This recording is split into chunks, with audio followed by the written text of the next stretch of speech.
wildest dreams would I have imagined I would be here. What's going on, everybody? Welcome to Reign.Bop. We have our first guest over here today. This is Anthony from New York. Anthony, he is the CEO of Jakt. Am I saying that correct? It's Jakt. Just Jakt.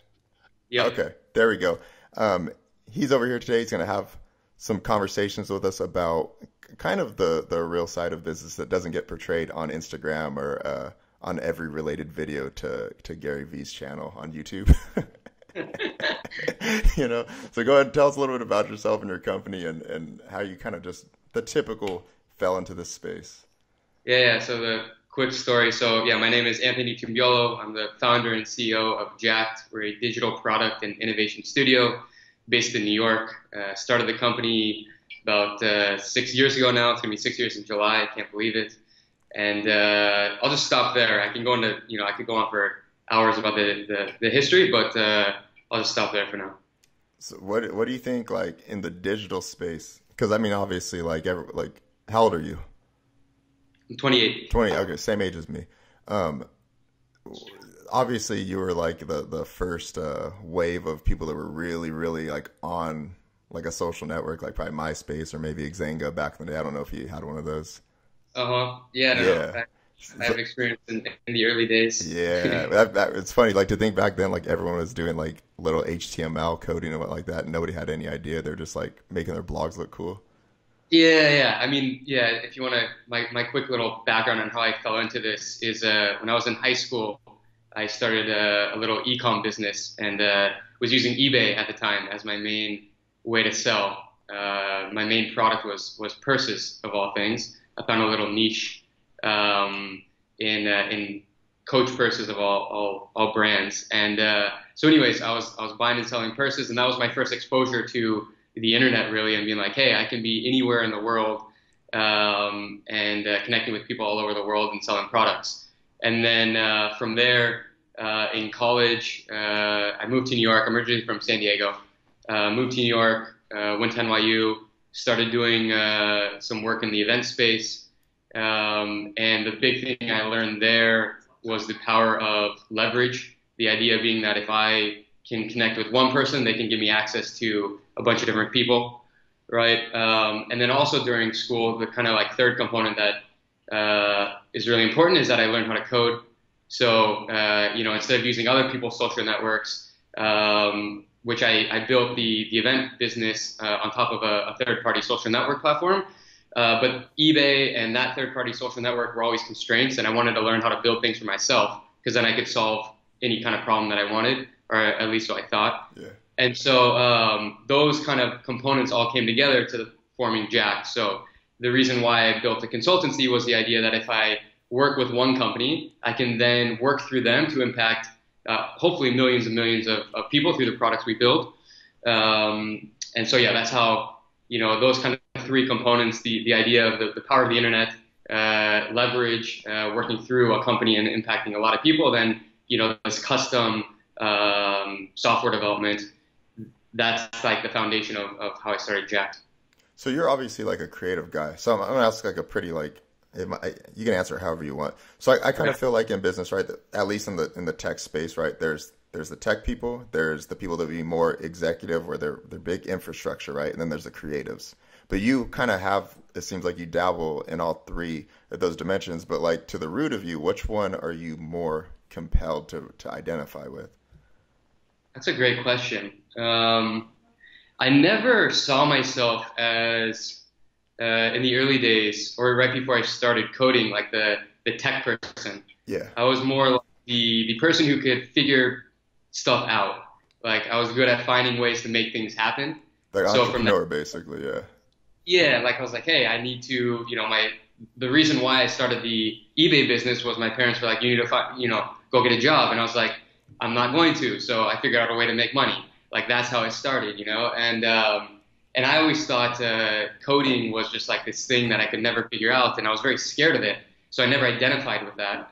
Ended up learning how to code and kind of got over that. But yeah, I identify myself more as a business entrepreneur person than anything else. But I think that's also what kind of my interest in the creative side of things plus technology plus business all came together, and like that's why I think this company is so special, is because it actually mixes all those things together, and I get to do that every single day. So then I don't have to choose between one of them. I can just actually have a taste of all of them. Nice.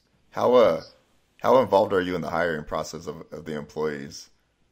I'm always curious about that, because I know that obviously like some like junior level positions, it's just they're kind of not filling spots, but you don't need to be as involved, you know. But there's some people that want to, depending on the size of the company, they're there every single interview. But does that part like interest you a lot, or how does that work? Yeah, hiring is a super interesting topic to me.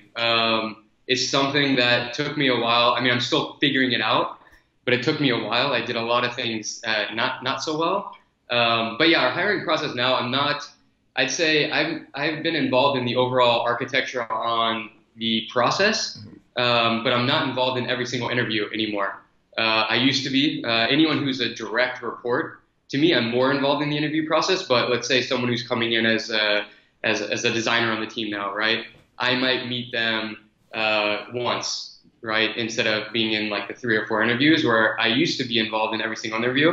Now, typically where I come in, if at all, is during the cultural interview. So we've created this hour, it's usually an hour, hour and a half, where it's just around culture. And so either myself or our head of people will conduct that interview, but that's typically now where I kind of get brought in. Okay, nice. So, and this might be one of the last big things we touch on real quick. So at least from my experience, it seems like whenever you start working for yourself to scale at any level, right? A lot of people think you have like more freedom, but it's more so like flexibility. And I think when you're running a company, because you actually have a company, I think that reigns true even more so, right? So can you elaborate a little bit more on that? Because there's a lot of people that think that when you're the CEO of a company, you're going to be, you know, making all kinds of money, sitting on. Not to say that you're not doing well. I'm just saying that they think it's going to be something else, like the movies and whatnot. Yeah, no. I'm the one person who right now probably has the least amount of flexibility. It's of my own choice as well, but like there's a lot of responsibility, right? I haven't, you know, here's the real stuff. I have never taken a vacation. I've never taken a day off in the last 6 years. That has just not happened.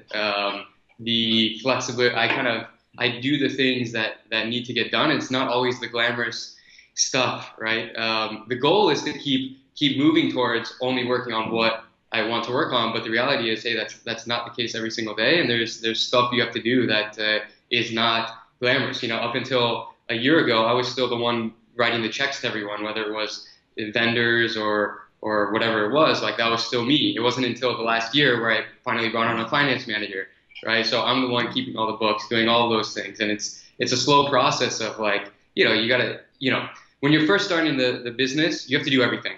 Right? Literally, you're in charge of finance, sales, marketing, actually doing the work, everything. So there's nothing you don't really touch, and that's something that I don't know if people really understand in the early days. Is like you literally have to have your hands in everything, and then you slowly start removing yourself. But yeah, I mean, the flexibility or like the freedom. It's not like I'm on a beach, you know, while my whole team is working.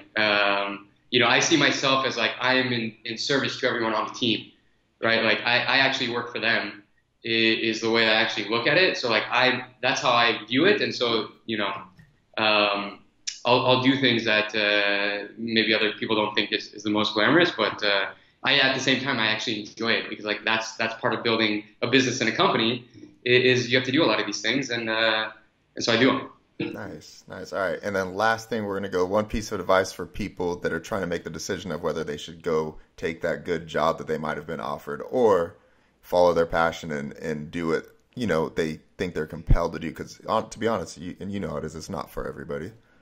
Yeah, no, it's definitely not. And I've had a lot of friends over the past year kind of ask me that same thing, and should they make the jump and not. And it's kind of like this, if I had to give advice or just something to think about, it's like, hey, is it something that you can't stop thinking about, that all the time, like this is what you're thinking about?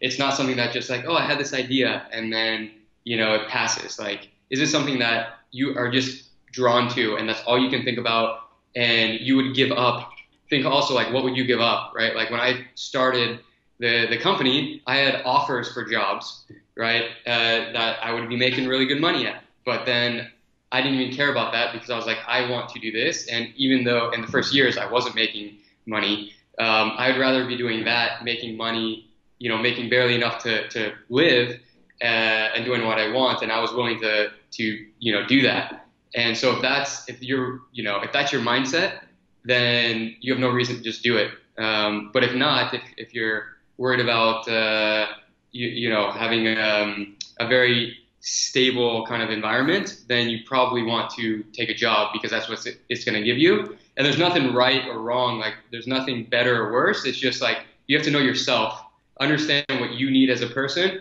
and then make your choice. Like I couldn't get a job because I couldn't, be there working, long hours. And so there was only one choice for me. But for other people, hey, if there's certain things that are important to you, right, stability or having more balance to do other things that you prioritize, then maybe a job is actually the right move for you.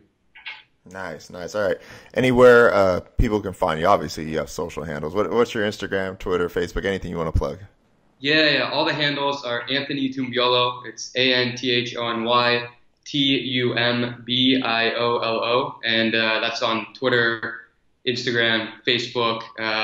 That's all there. I'll plug one last thing is I started a little Facebook group for helping people who are starting service-based businesses trying to get to 1 million in revenue. It's something I wish existed when I was building mine. It's free. I'm not charging for it or anything. It's just like, hey, here's a little community that hopefully I can help, or other people in the community can help each other try and build their businesses if you're starting one. Nice, guys. I'm going to link that in the description, all of his social platforms and the group as well. Guys, this was the end of it. Go follow me on Iamsymphony, everything, same social networks you were saying, Twitter, Instagram, all that good stuff.